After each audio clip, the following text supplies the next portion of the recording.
So when I used to be out here leaking all of the Yeezy information, in the back of my head, I always kind of had the thought, would Adidas ever try to give me any pushback? Would they try to shut me down or hit me with the cease and desist or something? So Z sneakerheads, they gotta have some type of insiders at Nike or Jordan Brand, because when I used to leak all the Yeezy info, I had insiders over at Adidas. I had people that worked at Adidas stores, Adidas factory. So they definitely gotta be plugged in, because according to them, November 4th is the date for the Royal Reimagined Air Jordan 1. So it looks like this will be the third rendition for the Reimagined series. They kicked it off with the Lost and Founds. Then we got the Reimagined 3s, which have been a hit, one of the biggest sneaker releases of the year. And now we have the Royal pair, which, based off the description and the rumors in this mock-up image, it looks like they will have a full all suede finish, which has the sneaker community kind of upset. A lot of people are just asking for the OG pair, but you got to remember, this is the Reimagined series, so it looks like they're going to put a twist and have some type of storytelling behind this release. Keep in mind, the 2001 pair actually featured a suede Nike swoosh, but with a leather upper, so maybe they could be playing off that. But I feel like if they were doing that, they should keep it just like the 2001 pair, full leather upper finish with the suede Nike swoosh. Then before that, October 18th, we got the Satin Bread Air Jordan 1, retail $180. This pair, of course, back in 2016 was one of the most limited Jordan Brand releases. So coming with this pair in 2023, I don't really know if the hype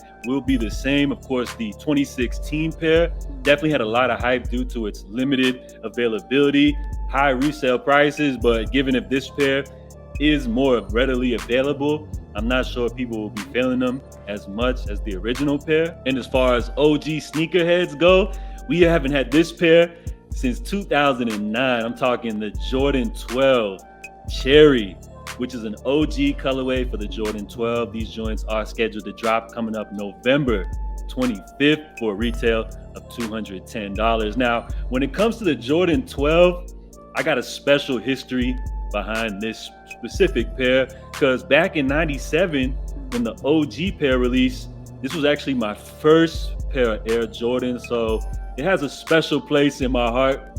I can't even lie, y'all. So even when they retroed them back in, I believe, 2012, I remember picking up a pair as well. And this pair is just special to me. It was my first pair of Air Jordans. It kind of set off this whole sneakerhead wave that I've just been a part of. So this pair right here is definitely a classic. As I mentioned, it hasn't dropped since 2009. So this pair is considered to be like a grail for a lot of OG sneakerheads. But in my opinion, I think when these joints drop, they're gonna be bricks. And I say bricks because nowadays, if the sneaker doesn't have high resale value on the secondary market, the kids are calling them bricks. What's the best Jordan 4 of all time? The purple ones, like the purple and green ones. The purple and green ones? Yeah. Black canvas. I like red thunders. Red thunders? As you guys clearly see, the kids, they don't care about the history. For them, buying Jordans and sneakers is a whole different experience. For us that grew up in the 80s, 90s, and even in the early 2000s, we actually got to see MJ play. So for us, the sneakers have a different history and a different story behind them.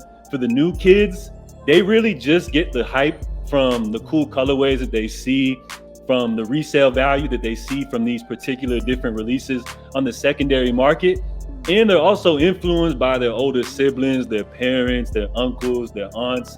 So it's a different story. So you just gotta respect the generational gap. And it's crazy to see that even still to this day, Jordans still have the same hype and anticipation that they had when I was a kid. So although the upcoming Jordan 12 Cherries are an OG, they're a classic.